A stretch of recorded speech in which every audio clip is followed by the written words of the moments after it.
ଆମେ ଆସନ୍ତୁ କରିବା ଆଜି ଘରେ ପୋଇ ପତ୍ର କୋଣା। ଏମିତି ଏକ ରେସିପି ଯାହା ଖୁବ କମ ସମୟରେ ଥାଏ ଆଉ ଖାଇବା ପାଇଁ ହେଲ୍ଦି ମଧ୍ୟ ଥାଏ ଆଉ ବହୁତ ଭଲ ଲାଗିଥାଏ।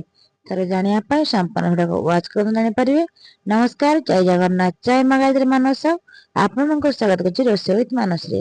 ଏବେ ଦେଖନ୍ତୁ ପୋଇ ପତ୍ରରେ ମୁଁ କେତେ ସୁନ୍ଦର ଗୋଟେ ପିଠା କରିଛି।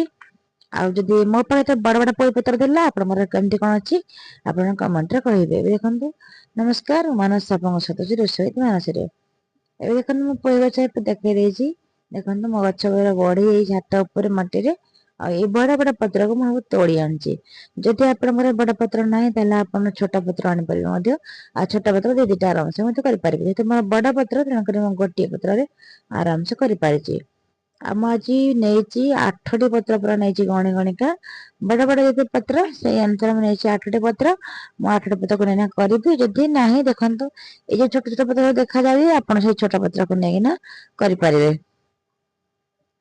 ଏଥିରେ ମୋର ପତ୍ର ଦେଖନ୍ତୁ ରେଡି ହେଇଗଲାଣି। ମତେ ଦେଖନ୍ତୁ ଏଠି ଆଉ ଗୋଟିଏ ଗଛ ଅଛି ମଧ୍ୟ। ସେ ପତ୍ର ମଧ୍ୟ ବହୁତ ବଡ ବଡ ହେଇଯାଇଛି। ଆଉ ବହୁତ ଭଲ ଲାଗେ ଖାଇବା ପାଇଁ। ଆପଣ ପଇସା ଚଡଚଡି କରିକିନା ଖାଇପାରିବେ କିମ୍ବା ଭଜା। ମୁଁ ସବୁବେଳେ କେତେ ଖାଇବା କିନ୍ତୁ କିଛି ନୂଆ ନୂଆ କରିକିନା ଖାଇବା ବହୁତ ଇଚ୍ଛା ହୋଇଥାଏ। ତେଣୁକରି ଆଜି ମୁଁ ପୋଇ ପତ୍ରରେ ପିଠା କରିଛି। ଏବେ ଦେଖନ୍ତୁ ମତେ ପୋଇ ପତ୍ର ଏମିତି ସବୁ ତୋଳିଦେଲି। ମୋର 8-10ଟି ପତ୍ର ହେଇଗଲା। ତା ପାଇଁ ଦେଖନ୍ତୁ ପ୍ରଥମେ ଗୋଟେ ଗିନାରେ ଗଅଁଠ ଗିନା ମୁଁ ପୁରା ନେଇଯାଇଛି ବେସନ। ଆଉ ଦେଖନ୍ତୁ ଏହାର ଚାଉଳ ଗୁଣ୍ଡ ନେଇଯାଇଛି। ଏଇ ଜିନିଷଟି ମୁଖ୍ୟତଃ ହେଇଥାଏ। ଆଉ ଦେଖନ୍ତୁ ଟିକେ ଜୁଆଣି ହାଫ ଚାମଚ, ଯେମିତି ହାତରେ ଦଳିକି ମୁଁ ତାକୁ ରଖିଥିଲି। ଭଲ ବାସ୍ନା ହବ, ଫ୍ଲେଭର ଦବ, ତା ସହିତ ହଜମ ମଧ୍ୟ କରିଦବ। ତାପରେ ଦେଖନ୍ତୁ ଆମେ ପକେଇଦେଲେ ଏଠି ହଳଦୀ ଗୁଣ୍ଡ, ପୁରା ନର୍ମାଲ ଜିନିଷ, ଘର ଜିନିଷ ଆମେ କରୁଛୁ। ଦେଖନ୍ତୁ ଲଙ୍କା ଗୁଣ୍ଡ ରାଗ ପାଇଁ ଯେତିକି ଦରକାର, ଏଇ ଯୋଉ ଗ୍ରେଭି ଟା ଆମେ ପ୍ରସ୍ତୁତ କରିବା ସେଥିପାଇଁ। ଏବେ ଦେଖନ୍ତୁ ପିଆଜ ରସୁଣ ଅଦା ବଟା ମୁଁ ପେଷ୍ଟ ନେଇଯାଇଛି। ଆପଣ ଚାହିଁଲେ ଖାଲି ଅଦା ରସୁଣ ପେଷ୍ଟ ମଧ୍ୟ ଦେଇପାରିବେ। ମୋ ପାଖରେ ଯେହେତୁ ଆଭେଲେବଲ ଥିଲା ପିଆଜ ରସୁଣ ଅଦା ପେଷ୍ଟ, ମୁଁ ତାକୁ ନେଇଯାଇଛି। ତାପରେ ଦେଖନ୍ତୁ ସ୍ଵାଦ ଅନୁସାରେ ମୁଁ ଲୁଣ ବି ପକେଇଦେଲି। ଏବେ ଏଇ ବ୍ୟାଟର ଟିକେ ପାଣି ଦେଇକି ଆମେ ପୁରା ସ୍ମୁଥ ଭାବରେ ପେଷ୍ଟ କରିଦବା। ଯେମିତି କି ଏମିତି ଅଳ୍ପ ଟିକେ ଟିକେ ପାଣି ଦେଇକିନା କରିବେ, ବେଶୀ ପାଣିଆ କରିବେନି କି ବେଶୀ ମୋଟା କରିବେନି। ମିଡିୟମରେ କଲେ ପିଠାଟି ବହୁତ ଭଲ ହେଇଥାଏ। ଆଉ ମୋଟା କଲେ ଗୋଟେ ମାନେ ମୋଟା କାଇ ପିଠାଟା ହବ, ଏତେ ଭଲ ଲାଗିବନି ଖାଇବା ପାଇଁ।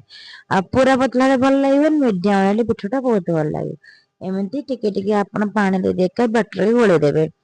ଦେଖନ୍ତୁ ମୁଁ ଯେତିକି ନେଇଥିଲି ବେସନ, ମନେକର ଗୋଟେ ଗିନା ବେସନ ନେଇଛି, ତାର ଅଧା ଭାଗ ନେଇଯାଇଛି ମୁଁ ଚାଉଳ ଗୁଣ୍ଡ ଏଠି। ଆଉ ଏବେ ଦେଖନ୍ତୁ ସବୁ ତକ ରେଡି ହେଇଗଲା।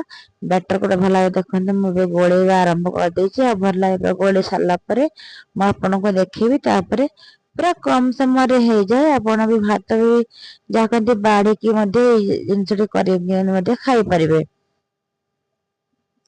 ଏବେ ଦେଖନ୍ତୁ ଏଠି ବ୍ୟାଟର ତ ଆମର ରେଡି ହେଇଗଲା। ତାକୁ ଆମେ ସାଇଡରେ ରଖିଦବା। ଆଉ ତା ଭିତରେ ଆମେ ଯୋଉ ପୁର ପ୍ରସ୍ତୁତ କରିବା ତା ପାଇଁ ଆମେ କଣ କଣ ନେଇଛେ ଦେଖନ୍ତୁ ସବୁ ଜାଣିପାରିବେ। ମୋ ପାଖରେ ଦେଖନ୍ତୁ କିଛି ସିଝା ଆଳୁ ଥିଲା। ମୁଁ ଏଠି ଗୋଟେ ସିଝା ଆଳୁ ନେଇଯାଇଛି। ସିଝା ଆଳୁକୁ ଏମିତି ଭଲ ପୁରା ପୁରି ଭଲ ଚକଟି ଦେବେ। ଚକଟି ଦେଇ ସାରିଲା ପରେ ଯାଇକିନା ଆପଣ ଏଥିରେ କିଛି ଜିନିଷ ମିଶେଇବେ, ଯାହାକି ମାନେ ଭଲ ଲାଗିବ ଦେଖିବା ପାଇଁ, ଯେମିତି ଖାଇବା ପାଇଁ ସ୍ୱାଦରେ ବହୁତ ଭଲ ଲାଗିବ। ଟେଷ୍ଟ ମଧ୍ୟ ବହୁତ ବଢିଆ ଆସିବ। ତା ପାଇଁ ଦେଖନ୍ତୁ ମୁଁ ପିଆଜ କାଟିକି ଚୁନ ଚୁନ ନେଇଛି। ଆଉ ଲଙ୍କା ମଧ୍ୟ କାଟିକି ନେଇଛି। ଆଉ ଯଦି ଛୁଆ ଖାଉଥିବେ ଯଦି ନିହାତି ଲଙ୍କା ଟାକୁ ସାଇଡ କରିଦେବେ, ନହେଲେ ଟିକେ ଲଙ୍କା କେମିତି ପକେଇଲେ ଭଲ ଲାଗିଥାଏ। ଆଉ ତାପରେ ଦେଖନ୍ତୁ ଧନିଆ ପତ୍ର ମଧ୍ୟ ନେଇଛି। ଆଉ ଆଳୁ ମଧ୍ୟ ନେଇଛି। ମାନେ ଆମର ଯୋଉ ଆଳୁ ଚୋଖାଟା ହୁଏ, ସେଇ ଆଳୁ ଚୋଖାଟାକୁ ମୁଁ ଏବେ ରେଡି କରିଦେଲି। ବାସ୍ ଏତିକି ଜିନିଷରେ ଆମର ହେଇଯିବ। ଆଉ କିଛି ଏଠି ଆବଶ୍ୟକ ନାହିଁ ଜିନିଷ।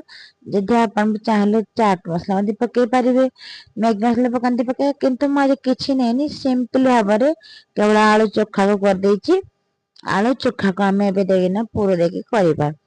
ଏଠି ଦେଖନ୍ତୁ ରେଡି ହେଇଗଲା। ଆପଣ ଚାହିଁଲେ ତେଲ ଟିକେ ମଧ୍ୟ ଆଡ କରିପାରିବେ, କିନ୍ତୁ ମୁଁ କିଛି ବି ଦେଇନି। ଦେଖନ୍ତୁ ପୁରା ସିମ୍ପଲ ଆକାର କରିଛି, ଆଉ ବହୁତ ବଢିଆ ମଧ୍ୟ ହେଇଥିଲା।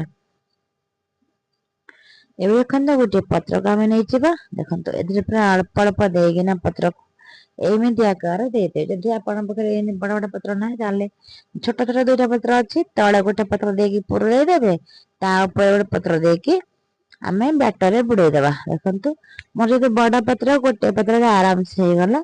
ଏବେ ଦେଖନ୍ତୁ ବ୍ୟାଟର ପୁରା ଭଲ ଭାବେ ଏମିତି ମିଶେଇ ଦେଲେ। ମିଶେଇ ଦେଇକି ତାକୁ ଆମେ ଯାଇକିନା ତାୱାରେ ଭାଜିବା। आपको अधिक तेल आवश्यकता नहीं, अल्प तेल पूरा अल्प तेल हम पूरा पूरी गोटे चामच तेल हो पार बहुत भल लगे। देखो खाया गरम होगा पर मैं तेल गोटे चामच दे देती। ଏବେ ଦେଖନ୍ତୁ ଆମେ ତ ବ୍ୟାଟର କରି ବୁଡେଇକି ରଖିଛେ ପତ୍ରଟି। ଏଠି ଖାଲି ପତ୍ର ଯାହା ସିଝିବା ଅଛି। ଆମର ତ ଆଳୁ ପିଆଜ ସବୁ ନର୍ମାଲ ଭାବରେ ସବୁ ଜିନିଷ ସିଝିକି ଅଛି। ତେଣୁ ଖାଲି ଯାହାଠି ଏ ବ୍ୟାଟର ସିଝିବ ଆଉ ପତ୍ର ମାନେ ସିଝିବ। ଦେଖନ୍ତୁ ତାର ଯେତିକି ଜିନିଷ ଅଛି ମାନେ ଜାଗା ଥାଏ ସେତିକି ଆପଣ ଦେବେ, ଅଧିକ ଦେବେନି। ଏବେ ଦେଖନ୍ତୁ ସେମିତି ଆକାର ସବୁତିକ ପତ୍ରରେ ଏମିତି ପୁର ଦେଇଦେବେ। ଦେଇକି ବ୍ୟାଟରରେ ଗୋଳେଇ ଦେଇ ଭଲ ଭାବରେ ଗୋଳେଇ ଦେଇକି ତାୱାରେ ନେଇକି ଛାଡିଦେବେ। ପୁରା ଲୋ ଫ୍ଲେମରେ ଭାଜିବେ। ଦେଖନ୍ତୁ ବେଶୀ ହାଇ ଫ୍ଲେମ କରିବେନି। ହାଇ ଫ୍ଲେମ କଲେ କଣ ହବ ନା ପତ୍ରଟା ଖାଲି ଉପରୁ ପୋଡିଯିବ, ଲାଗିବ ଯେମିତି ସିଝି ଗଲା ପରେ, କିନ୍ତୁ ଭିତରେ ସିଝିନଥିବ ଭଲ ଲାଗିବନି। ଯାହାହେଲେ ଆମକୁ ଟିକେ ବ୍ୟାଟର ସିଝିବା ଦରକାର, ପତ୍ର ଟିକେ ସିଝିବା ଦରକାର। ସେଥିପାଇଁ ଦେଖନ୍ତୁ ଏବେ ମୁଁ ପ୍ରଥମେ ଯୋଉ ଟିକେ ଦେଇଥିଲି ତାକୁ ଲେଉଟେଇ ଦେଲି। ଲେଉଟେଇ ସାରିଲା ପରେ ଦେଖନ୍ତୁ ତିନୋଟି ଲେଉଟେଇ କରିଛି। ଏବେ ଦେଖନ୍ତୁ ଗୋଟେ ପାଖ ହେଇଗଲା ପରେ ଆପଣ ଆଉ ଗୋଟେ ପାଖ ତାକୁ ଭଲରେ ଲେଉଟେଇ ଦେବେ। ଏମିତି ଆକାରରେ ଲେଉଟପଟ କରିଦେଲେ 5-6 ମିନିଟ ଭିତରେ ଆମର ଏଇ ପିଠାଟି ରେଡି ହେଇଯିବ। ଆପଣ ସେମିତି ବି ଖାଇପାରିବେ, ପଖାଳ ଭାତ ଖାଇପାରିବେ, ଗରମ ଭାତ ଖାଇପାରିବେ, ଯେମିତି ବି ଖାଆନ୍ତୁ ବହୁତ ଭଲ ଲାଗେ। ଥରେ କରିକିନା ଖାଆନ୍ତୁ। କେମିତି ହେଲା ଆପଣଙ୍କ ମତାମତ କମେଣ୍ଟ ବକ୍ସରେ କହିଦିଅନ୍ତୁ। ଭିଡିଓଟି ଯଦି ଭଲ ଲାଗେ ଭିଡିଓକୁ ଲାଇକ୍, କମେଣ୍ଟ, ସେୟାର, ସବସ୍କ୍ରାଇବ କରି परंतु पक्का बेल आइकन कॉल कर फेसबुक पेजରେ ମଧ୍ୟ ଫଲୋ କରିଦିଅନ୍ତୁ। ତାହେଲେ ରହିଲି, ଧନ୍ୟବାଦ। ଜୟ ଜଗନ୍ନାଥ, ଜୟ ମା ଗାୟତ୍ରୀ, ନମସ୍କାର। ଦେଖା ହବା ଗୋଟେ ନୂଆ ଭିଡିଓରେ। ସେ ପର୍ଯ୍ୟନ୍ତ ଆପଣ ଅପେକ୍ଷା କରନ୍ତୁ। ଏମିତି ଯଦି ବାଡିରେ ପୋଇପତ୍ର ଅଛି କିମ୍ବା ବଜାରରୁ ଆଣିଛନ୍ତି ଏମିତି ଆକାର ପିଠା କରିକିନା ଖାଆନ୍ତୁ। ଖୁବ କମ ସମୟରେ, ଖୁବ କମ ସହଜରେ ପୁରା ହେଇଯାଇଥାଏ।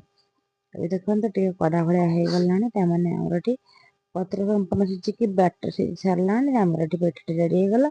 ଆକୁ କରିଦେଇକି ଆମେ ତାକୁ କରିନବା।